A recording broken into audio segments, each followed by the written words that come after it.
Hello. Hello. हाँ जी। आप पवन दास भगत जी बोल रहे हो? जी बहन जी। हम नोएडा से बोल रहे हैं। जी बोलिए। काफी दिन फोन किया आपको, लगाई नहीं, आज कॉल लगी है। जी। हाँ, बस ये ठीक है, हम भी परमात्मा के मार्ग में लगे हुए हैं, पर जी। आपकी वीडियो सुनते हैं, देखते हैं तो बहुत अच्छा लगता है। जी बहन। हाँ, तो यही पूछने के लिए हमने कॉल किया था कि जैसे हमने डीवीडी से नाम ले लिया था गुरुदेव का, तो हमने जाने अनजाने में लिया था, हमें पता नहीं था कि डीवीडी उस समय के लिए बनी है कि भाई जब गुरुदेव ना रहेंगे तब वो बाद के लिए है।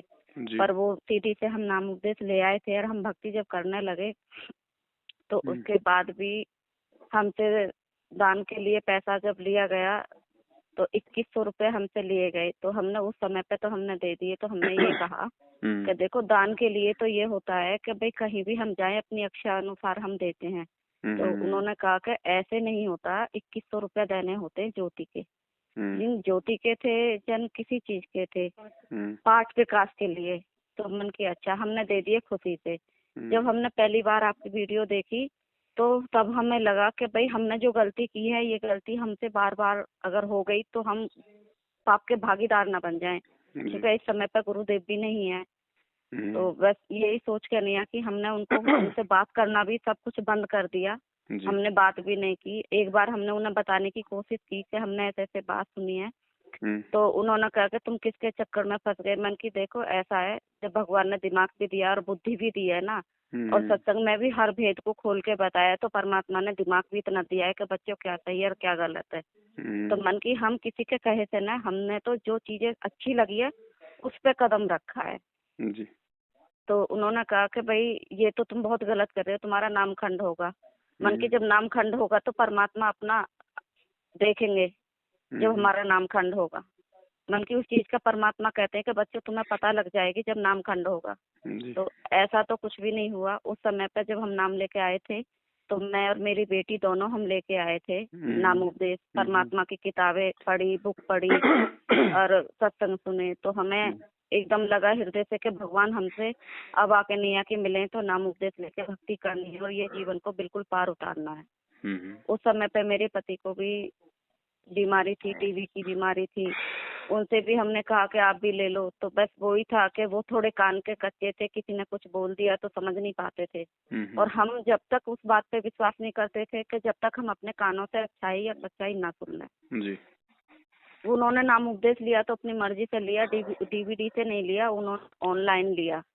ऑनलाइन लेने के बाद में उन्होंने कुछ दिन भक्ति की, उसके बाद में उन्होंने बीड़ी पीनी नहीं छोड़ी, तो नाम खंड हो गया। फिर उन्हें प्रसाद देना भी बंद कर दिया। जो हमें गुरुदेव का अमृत जल मिला वो भी देना हमने बंद कर दिया। फिर धीरे धीरे उनको वो बीमारी चली गई, फिर उन्हें ज्यादा परेशानी हो गई। फिर अपनी मर्जी से वो फिर जाके नहीं आती, वहाँ से नाम उपदेश ले आए, सेक्टर द्वारिका सेक्टर 1 से लेके आए थे दिल्ली से। तो उन्होंने फिर भक्ति की, तो फिर उनके कान किसी ने कच्चे कर दिए कि तुम्हें जो बीमारी है, तुम्हें तो चिकन खाना चाहिए, ये खाना चाहिए, और तुम कहाँ सत्संग में पड़ गए हो, ये है वो है। तो उनके कान इतने कच्चे थे कि उन्होंने फिर कैसे वो चीजें खानी शुरू कर दी चोरी चोरी। फिर हमें फिर पता लग गया तो हमने फिर कह दी मन की देखो, अब तुम पूरी तरह इस दलदल में घुस गए हो, तो उससे बेहतर है कि तुम जो अब हमारे सामने दिखावा बिल्कुल मत करो, तुम्हारे जो मन के अंदर है वो काम करो, हमारे कहने से कुछ नहीं होगा। तो उन्होंने ना भक्ति तो छोड़ दी, पर कुछ भक्ति परमात्मा की वो करी, करते थे वो पहले जब शुरू शुरू में लिया था उन्होंने। दोबारा भी लेके आए तो करने लगे थे। बाद में वो बीड़ी ईड़ी पीते थे तो उनकी वजह से वो थोड़े से सहमे थे, रहते थे। अब उनकी आखिर में आके अब डेथ हो गई, 2-3 महीने हो गए। तो हमें इस तरह से उलझा दिया कि भाई पिंड भरनवाए हैं, ये है मरते समय। पर हमने हृदय से कोई काम नहीं किया, हमने तो बस परमात्मा को अपने दिल में रखा कि भगवान, ना तो मेरे हाथ चलने वाले हैं और ना ही मेरे पैर चलने वाले हैं। जो लोग मेरे से करा रहे हैं ये दोषी नहीं लगे, मुझे नहीं लगा। मैं तो बिल्कुल नहीं चाहती अपने पति को पिंड रखना, क्योंकि उनसे मेरी मरने से पहले कुछ दिन बात हुई थी, अगर मैं कोई क्रियाएं ना करूं तो तुम्हें सही है या गलत है। उन्होंने कहा जो तेरे गुरुदेव का है मैं उस चीज का पालन करना, और मुझसे जो छूट गया छूट गया, पर तुझे जो अच्छा लगे वो कार्य करना, तो किसी की मत सुनना। तो उस समय पे मेरे पति की भी डेथ हो गई। फिर उसके बाद में तीजा ईजा भी हुआ, तो मैंने कहा मन कि भाई जो तीजे का होगा वो मैं बिल्कुल नहीं खाऊंगी, तुम्हें जो तीजे का सामान बनाना है उतना ही बनाना जितना उनकी पतावली पे चले जाए, और पूजा यहाँ नहीं करनी, बाहर करनी है। तो ऐसा ही किया। तो घर में फिर हवन वगैरह सब कराया। तो हवन से पहले ही परमात्मा ने कह दिया कि माँ नहीं आएगी, जो बेटा है वो आ जाए। तो बेटे ने सब कुछ काम किया। तो आखिरी समय पे मेरे से सामग्री लगवा दी। तो मैंने फिर भी सामग्री तो लगाई, पर परमात्मा मन में रहे, बिल्कुल पास रहे। मैं परमात्मा का जाप करती रही और सामग्री मैंने लगा दी। तो ये सारी चीजें हुई। तो उसके बाद में जब से मैं परमात्मा की भक्ति करती रही, छोड़ी नहीं, परमात्मा की भक्ति भी नहीं छोड़ी, एक दिन भी पूजा भी कर, ज्योति जलानी भी नहीं छोड़ी।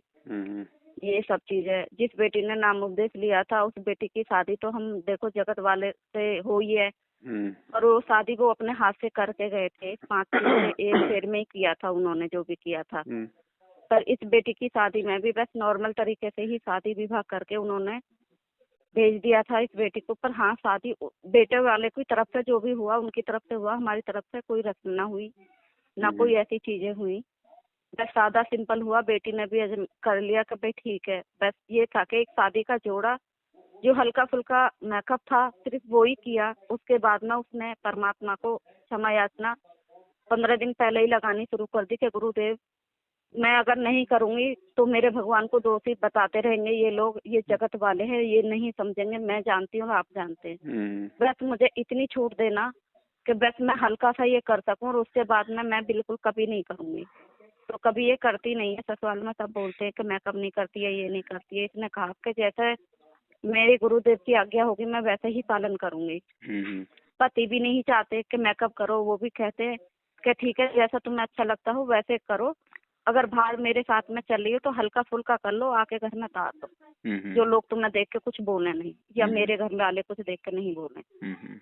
तो लड़की मेरी अच्छी पढ़ी लिखी है, BA पढ़ी हुई है। लड़का थोड़ा बिल्कुल भी नहीं है पढ़ा लिखा, पर हाँ परमात्मा की भक्ति को जानने लगा है, कहने लगा है कि भाई उनके घर में भगत जी आप पूछोगे नहीं, उनके घर में बहुत कुछ होता है। मतलब उनके घर में मीरा बाबा भी होते हैं, जैन का बाबा भी पूजे जाते हैं, और जैसे बच्चा होती है तो उस बच्चे के लिए भी बलि दी जाती है, फिर उसके लिए सारे काम होते हैं। तो मेरी बेटी ने इस चीज के लिए आवाज उठाई कि अगर मैं अपना बच्चा भी लेके आऊंगी तो मैं अपने बच्चे के लिए ना कुआं पूजन करूंगी, और ना ही कभी बलि देने दूंगी, ना कोई ऐसी चीजें करूंगी, ना किसी चीज में शामिल होंगी। तो ससुराल वालों को बहुत बुरा लगा। पति ने कहा जैसे मेरी पत्नी चाहती है काम वैसे होंगे, तुम्हें जो अच्छा लगे तुम वो करना, मेरी पत्नी को इन चीजों में कभी शामिल मत करना, और मैं नहीं चाहता कि मैं भी पाप का भागीदार बनूं, क्योंकि मेरी पत्नी का नाम खंड होगा तो झेलना मुझे पड़ेगा या उसे पड़ेगा। तो ये सारी चीजें हैं। तो ये सारी चीजें हमसे सबसे करवा ली गई हैं। पर उसके बाद परमात्मा देखो ये है, कभी परमात्मा के उसे दया इतनी रही मालिक की का नाम तो नहीं टूटा, ना ही खंड हुआ। परमात्मा लगने के आसपास हमारे हैं, हमेशा हैं। पर अब यही है कि मेरे घर में बहू और बेटा भी हैं, वो बिन उपदेशी हैं। तो जैसे हम परमात्मा को आपकी देख के नहीं है कि आपने जैसे कहा था कि हम हर संडे के दिन परमात्मा को हलवा राम का भोग लगाते हैं, तो हमने कभी नहीं लगाया। तो आपकी हमने वो वीडियो देख के नहीं कि 2 बार से परमात्मा का भोग लगाया।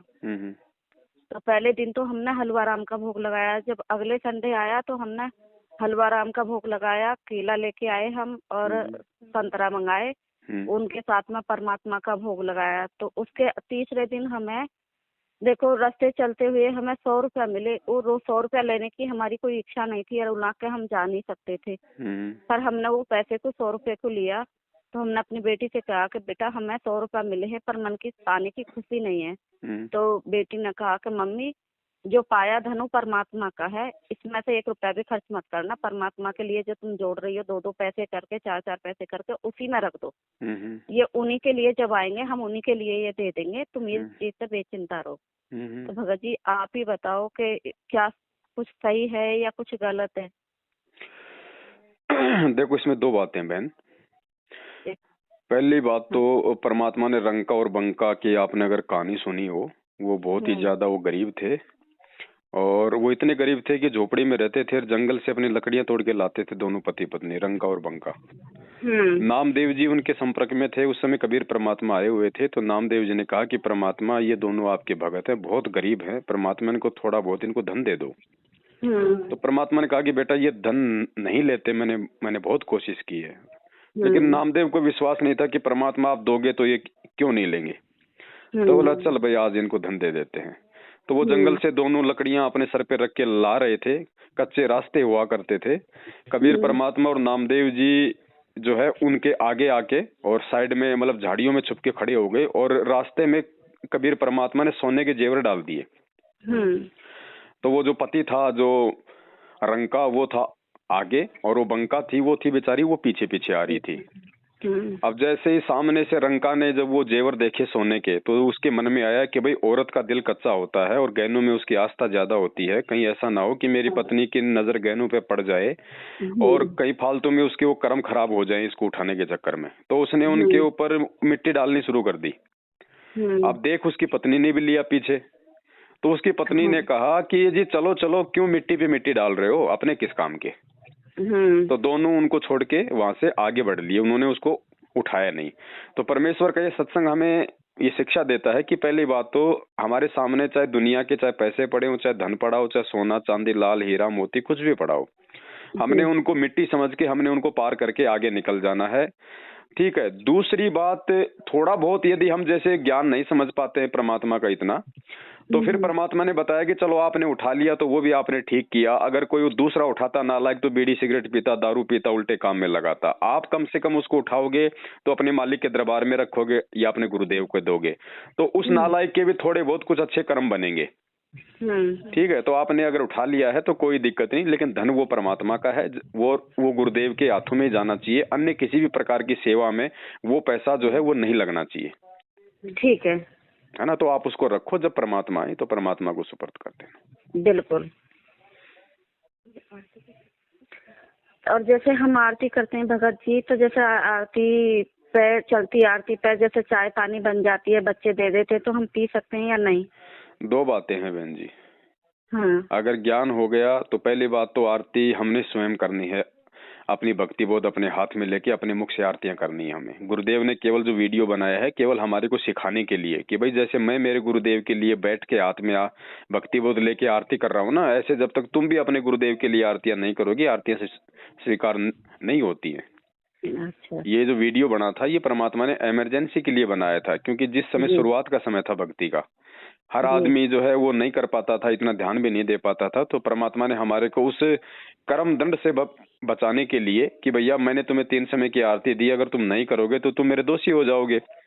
अब भक्ति बोध से उस समय शुरू में 94 में बहन जी, ना तो लोग इतने पढ़े लिखे होते थे, ना लोग इतना ध्यान देते थे, क्योंकि लोगों को गुरुजी की पहचान नहीं थी।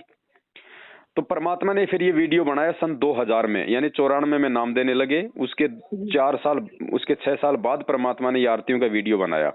अगर वीडियो से आरती करना सबसे अच्छी और उत्तम विधि होती तो परमात्मा 1994 में ही वीडियो ना बना देते।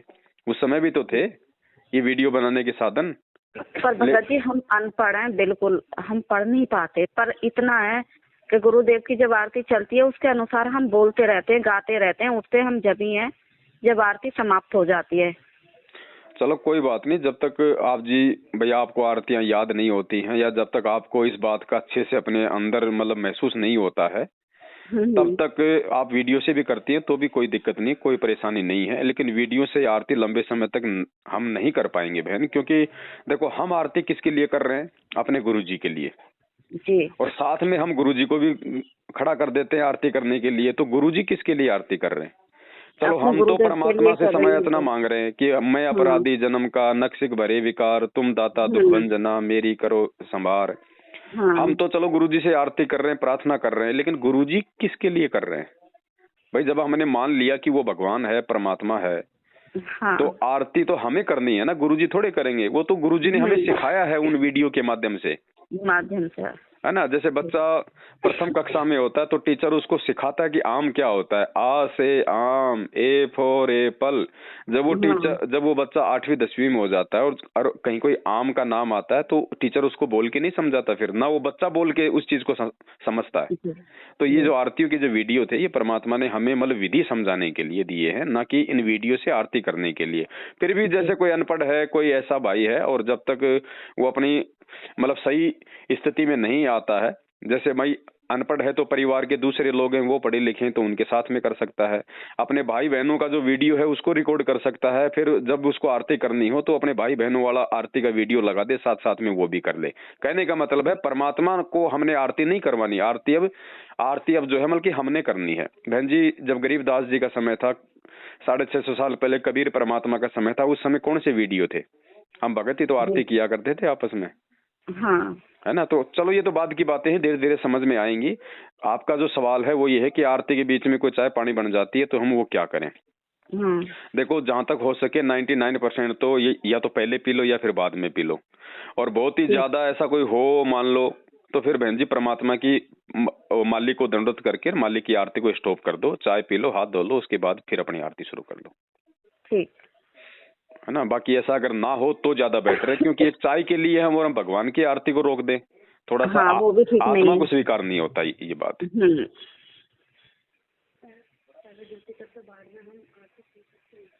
तो जैसे पहले ज्योति कर लेते हैं और बाद में आरती सुन सकते हैं? ज्योति कैसे पहले? मतलब सुबह में जैसे उठ गए परमात्मा की ज्योति जला दी। पहली बात तो देखो, परमात्मा ने ये कह रखा है अगर आपकी आर्थिक स्थिति अच्छी है, और वैसे भी परमात्मा ने भगत को आदेश दे रखा है, मतलब रोजाना का परमात्मा ने 100 ग्राम घी जो है मतलब हवन करने का आदेश दिया है। 100 ग्राम का मतलब होता है ज्योति 24 घंटे चलती है बहन जी।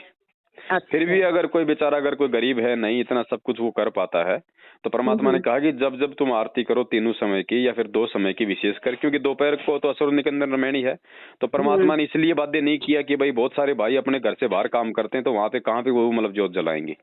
अच्छा। लेकिन सुबह शाम की जो आरती है उसके लिए कम से कम मतलब 1-1 घंटे आपकी ज्योत जल जाए, कम से कम उतना तो अपना घी डालो, 2 चम्मच 3 चम्मच जैसा भी है। और जिसकी आर्थिक श्रद्धा है वो चाहे बहन जी चाहे 5 किलो घी की ज्योत जलाओ रात दिन, कोई परमात्मा ने कोई मना नहीं किया। तो अगर ठीक है, अगर आपको लगता है तो आप चाहे ज्योति चाहे रात को 1 बजे चलाओ, चाहे दिन को 1 बजे जलाओ, आरती चाहे उसके 2 घंटे बाद करो, उसमें कोई दिक्कत नहीं बहन जी। ठीक है। तुम्हें कोई सवाल पूछना है तो पूछ सकते हैं। हेलो जी बहन सत्साई बोलिए। साहब जी मुझे बस यही पूछना था, मैं उनकी, आपने जिनसे अभी बात करी, मैं उनकी बेटी बोल रही हूँ। जी जी। बस यही है कि मैं परमात्मा को समझ चुकी हूँ कौन है, धरती पे आए हैं अब, तो हमको ही लेने आए हैं, हमारे लिए इतने संघर्ष करते हैं, सब कुछ करते हैं, तो हम क्यों ना उनके लिए संघर्ष करें। जी। तो वही है, जब से शादी हुई है तो मेरे ससुराल वाले मेरे पीछे पड़े रहते हैं। मुझे अब कहते हैं कि तू परिवार से अलग है, तो हमारी रंग में भंग नहीं होती, मेरे देवताओं को नहीं मानती, ये नहीं करती। मेरा बिल्कुल भी मन नहीं होता उन्हें मानने का, तो मैंने उनसे साफ साफ मना कर दिया। उनसे कहा कि नहीं, जो आप करते हो वो क्रियाएं गलत हैं, फिर भी वो समझते नहीं है। मैं उनको समझाती हूँ कि आप ये जानना चाहो कि मैं अपने गुरु की पूजा करती क्यों हूँ, वो क्यों आप पूजने योग्य है। वो कहते हैं सबका भगवान एक ही है लेकिन रूप अनेक है, तुम उनको मानते हो, हम उनको मानते हैं। मैंने कहा नहीं, वो तो ठीक है कि भगवान एक ही है, लेकिन ये तो समझो कि मैं पूजा इनकी ही क्यों करती हूँ। मेरे को तैयार ही नहीं होता, लेकिन दोषी मुझे ही बनाते रहते हैं।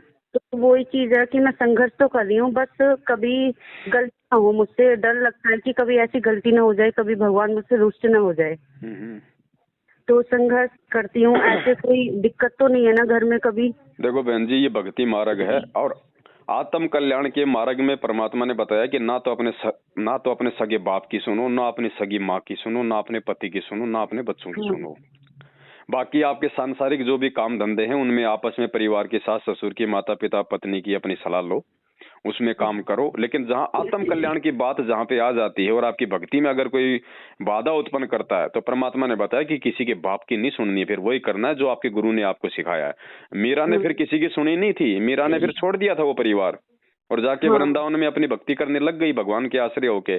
तो भगवान ने उसको संभाला, सारी उसकी व्यवस्था की। कोशिश करो अपने पति को समझाने की, आपका पति भी अगर आपके समर्थन में होगा तो भी आपके ऊपर इतना दबाव नहीं होगा। बाकी संघर्ष तो करना ही करना है। कल को आपका पति भी मान लो अगर किसी कारण से अगर झुक जाए अपने परिवार वालों के आगे, तो बहन जी छोड़ छाड़ के अपनी माँ के घर पे आके अपनी आरती करो, अपना काम धंधा करो, कोई बुराई नहीं है।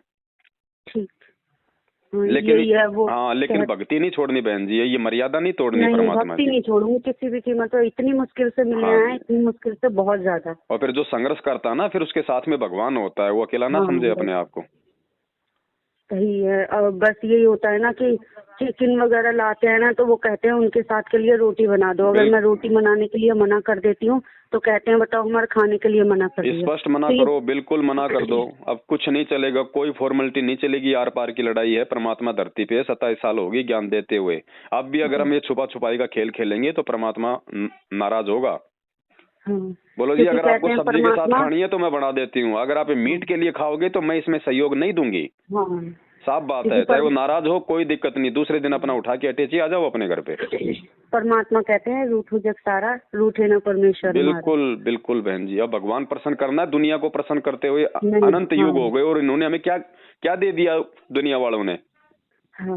कुछ नहीं दिया सिवाय 84 लाख योनियों के।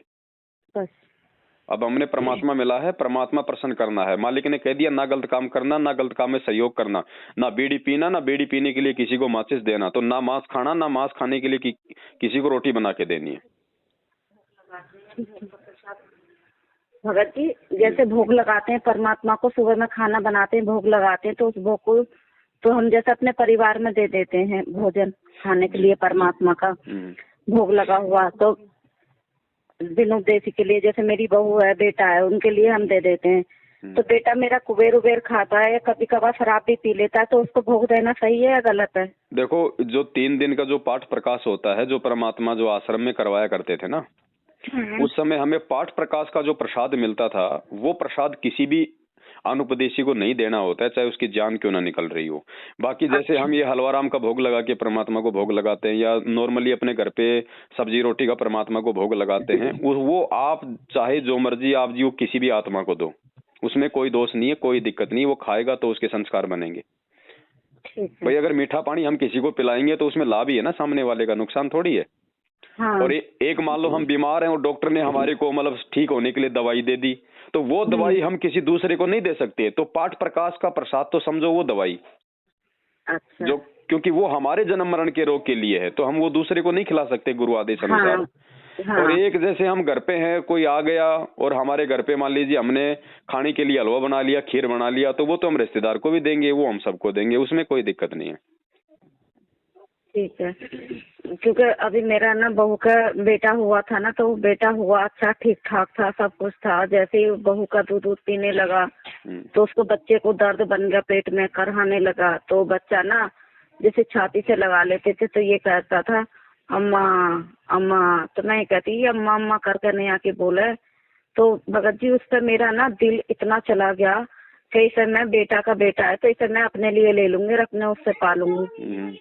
ऐसा हुआ कि उसमें आत्मा इतनी चली गई मेरी बहुत ज्यादा। तो वो बच्चा बीमार हो गया। बीमार होने के कारण जहाँ वो पैदा हुआ हम उसे वहाँ ले गए। वहाँ जाने के बाद में ना उसने हाथ पैर नहीं हिलाए, तो डॉक्टर ने बोला इसे कलावती ले जाके भर्ती कर दो, बच्चे में कुछ नहीं है। उस बच्चे को अचानक से ही बुखार चढ़ा रात को और दिन में, और इतनी तेज बुखार कि 102 103 इसमें रहने लगा। उसके टेस्ट हुए वहाँ पे, तो कोई तो कहे कि इसका किडनी खराब है, कोई कहे इसका लीवर डिसमिस है। और बच्चा इतना तंदुरुस्त बहुत ज्यादा, उसका जो दूध भी उसका वहाँ बंद कर दिया गया। तो भगत जी उस बच्चे की वहाँ पर ना डेथ हो गई। डेथ किस हिसाब से हुई कि जैसे उसे बुखार हुआ, मैंने डॉक्टर ने से कहा कि सिस्टर इसे देखो, तो उस बच्चे की लंबी सांसें पड़ी और मेरे सामने वो बच्चा लेटा हुआ धीरे से उठ गया मेरे हाथ के सहारे से। जो भाप ना उसे लगा रही थी, उस भाप की शीशी उसने अपने हाथ से पकड़कर मेरी तरफ आंखें घुमा के और देखने लगा वो बच्चा। उसी दौरान उस बच्चे की लंबी लंबी सांसें पड़ने लगी। जैसे ही मैडम ने उसे देखा तो उसके गुब्बारे पेट में नली देने के लिए मुंह खोला, उसके जो पेट में नली दी और ये सब किया, गुब्बारा लगाया। उस बच्चे की वहाँ पर डेथ हो गई। जब वो बच्चे की डेथ हो गई तो उससे पहले जब वो बीमार हुआ था तो गुरुदेव कहते हैं ना कि छोटा बच्चा है और अबोध बच्चा है तो उसको अमृत जल दे सकते हैं अगर कोई परेशानी है। तो भगत जी मैंने उसे अमृत जल दे तो दिया था और उस अमृत जल को पीने से उसका पेट का दर्द भी ठीक हो गया था और वो भी ठीक हो गया था। तो उसके बाद जब हम बीमार हुआ हम वहाँ लेकर गए ना तो उस बच्चे की डेथ मेरी आंखों सामने हुई। मरने के बाद भी बच्चा ऐसा नहीं लग रहा था जैसे मर गया हो। और उस मरे हुए बच्चे के मुंह से मैंने वो सारी पाइप सब निकाली, सब सिरिंज वगैरह सब निकाल दी कर दी और मैंने कपड़े में लपेट कर लिया कि जैसे ही उस बच्चे को लिया तो उसने मेरा गले बांध पकड़ लिया, मतलब अपने हाथ से, और ऐसे करके नहीं मेरे मुंह पे लग गया कि जैसे इसमें कुछ सांसें हैं।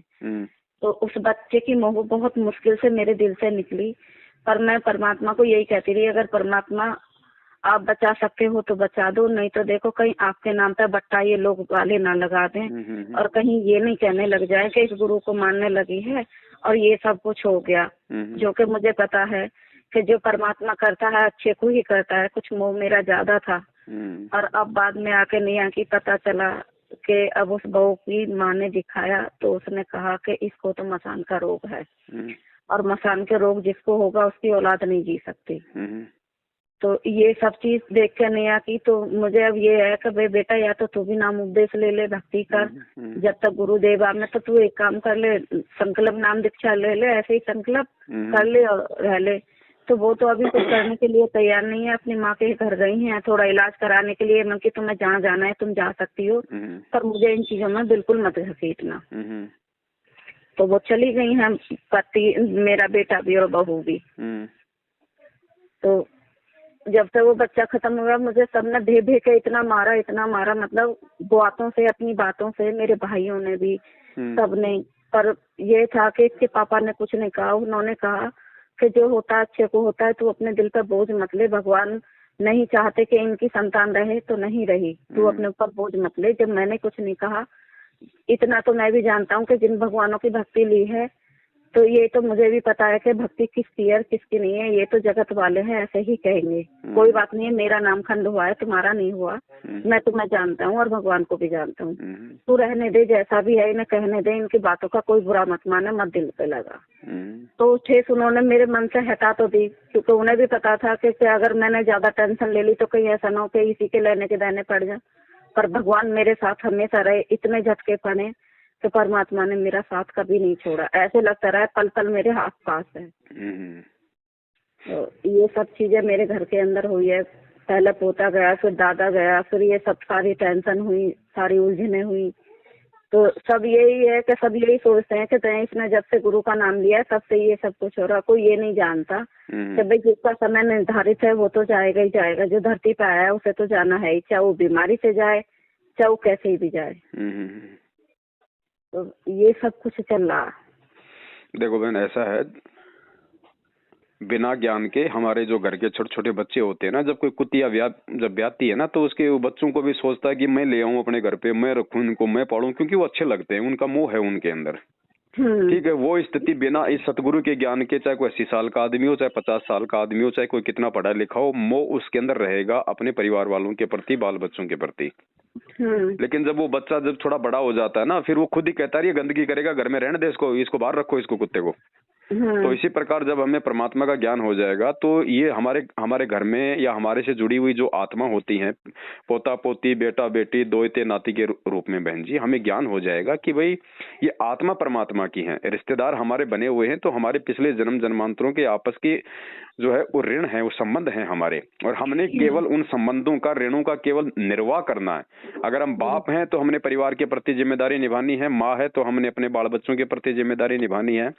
ठीक है, काम हमने सारे करने पड़ेंगे, लेकिन ये ज्ञान होने के बाद में व्यर्थ की मोह ममता हमने बिल्कुल किसी से नहीं रखनी है। उस परमात्मा की आत्मा है और उस आत्मा पे उस भगवान का अधिकार है, जब चाहे वो उसको लेगा, जब चाहे उसको वो छोड़ेगा। ठीक है, हमने फिर उसके बाद में अपने आत्म कल्याण की ओर आगे बढ़ना है। और ट्रीटमेंट बहन जी देखो, डॉक्टर उसी का करता है जो हॉस्पिटल में होता है, जो डॉक्टर के अधीन होता है। बेटा बेटी ने नाम नहीं लिया है तो उनके संस्कार उनके साथ में रहेंगे। फिर भी परमात्मा कुछ हद तक, मतलब अगर जिस घर में भक्ति प्रवेश है और बेटा बेटी ने भी नाम नहीं ले रखा है, बहू ने नाम नहीं ले रखा है, तो कुछ हद तक मालिक उनकी भी सहायता करता है। लेकिन सहायता होगी कितनी बहन? केवल उतनी होगी जैसे परमात्मा कहते हैं कि आपके घर में हलवा बन रहा है, है, लेकिन महक तो पड़ोसियों को भी जाती है ना, आनंद तो उनको भी आता है ना महक का, लेकिन खाने का आनंद तो आप ही लोगे ना, पड़ोसी थोड़ी खा सकते हैं, महक से थोड़ी ना कोई वो पेट भर जाएगा। तो इसी प्रकार से आप अगर भक्ति करोगे तो पूर्ण लाभ तो आपको मिलेगा, लेकिन वो महक जो है भक्ति की आपके बाल बच्चों तक भी जाएगी, मतलब अंदर से उनको भी प्रेरणा होगी कि यार हमें भी हलवा बनाना चाहिए, धीरे धीरे होगी। जब एक दिन महक कान में जाएगी, 2 दिन महक कान में जाएगी, रोज वो महक जब कान में जाएगी तो पड़ोसी सोचेगा यार आज तो अपन भी हलवा बना ही लेते हैं। तो आपके भक्ति करते रहने से एक ना एक दिन आपके बाल बच्चों में भी भक्ति करने की प्रेरणा परमात्मा की दया से होगी। इसलिए गुरुजी कहते हैं कि आप संघर्ष करना मत छोड़ो। ठीक